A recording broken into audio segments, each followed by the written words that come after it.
someone commits an ethical breach, we all know about it virtually instantly. Therefore, ethical behavior today is much more evident on both the good side and the tough side. I'm concerned about this.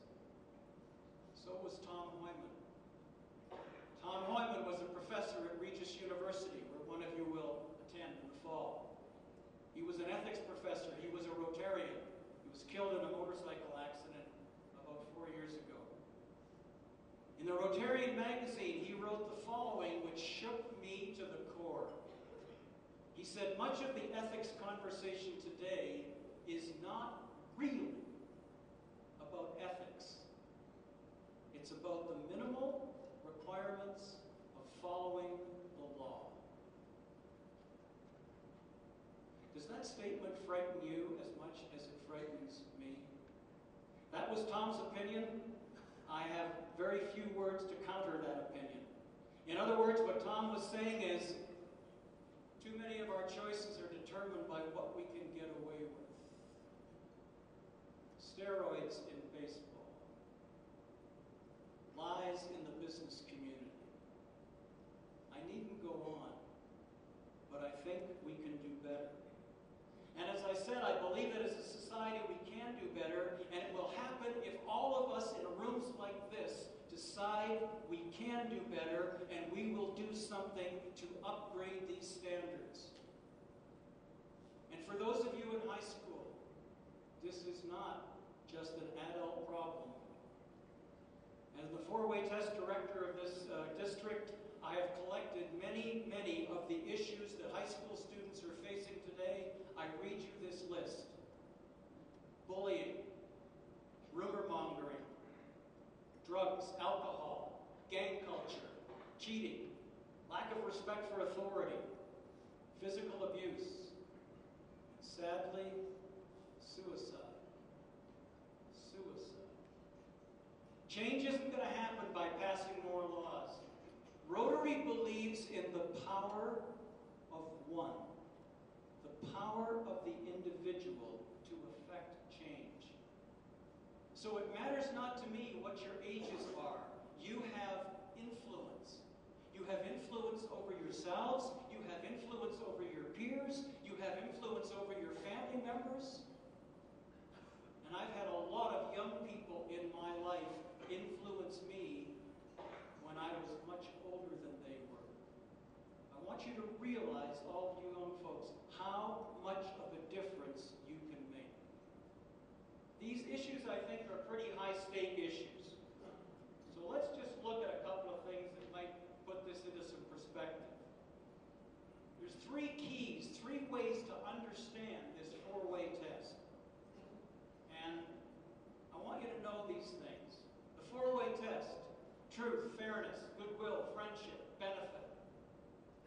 They don't give you any answers to ethical dilemmas. Think about an ethical dilemma in your business or in your private life or in your school life, and these particular questions cause you to think more deeply. They won't give you the answers. The answers have got to come from inside yourself, in your own hearts. But these questions cause you to think more deeply and to ask yourself, what's at stake here? Who are the people that are involved with this issue? If I'm about to adopt a certain behavior, what will it mean to other people in my life? And the four-way test gets us to think more deeply. Also, all four questions do not necessarily apply to any specific ethical dilemma. Sometimes only one of them applies, or two or three. And sometimes they're of a different priority. Sometimes we may think the big issue in this dilemma is fairness. Other times we may think it's truth. Other times we may think it's benefit and the greater good to society. The point being, Herbert Taylor was asking us to think for ourselves. And I believe he gave us a magnificent gift. So the four-way test is a very simple series of statements, but it's not foolproof. I'll ask you a controversial question. Should you always tell the truth?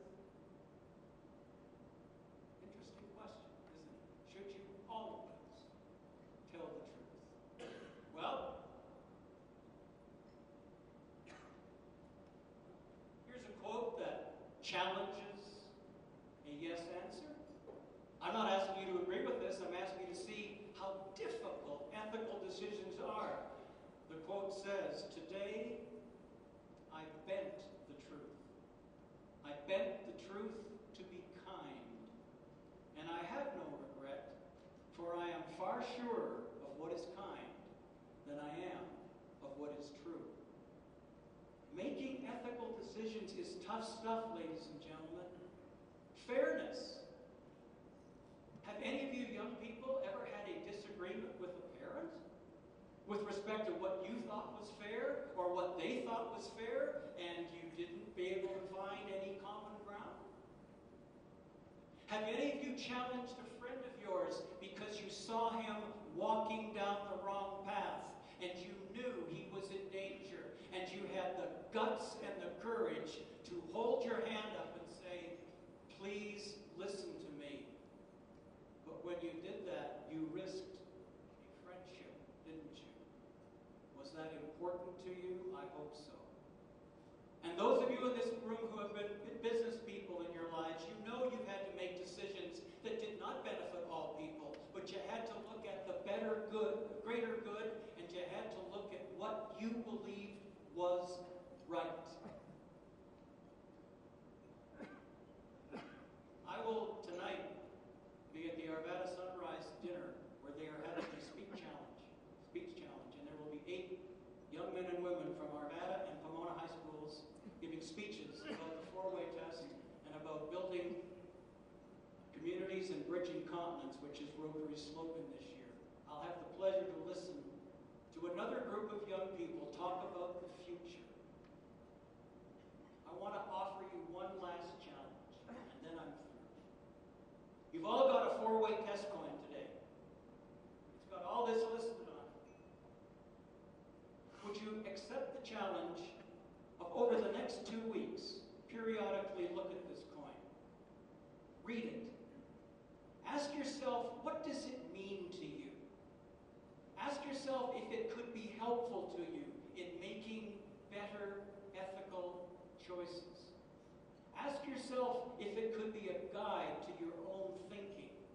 And then look for places where you could use it.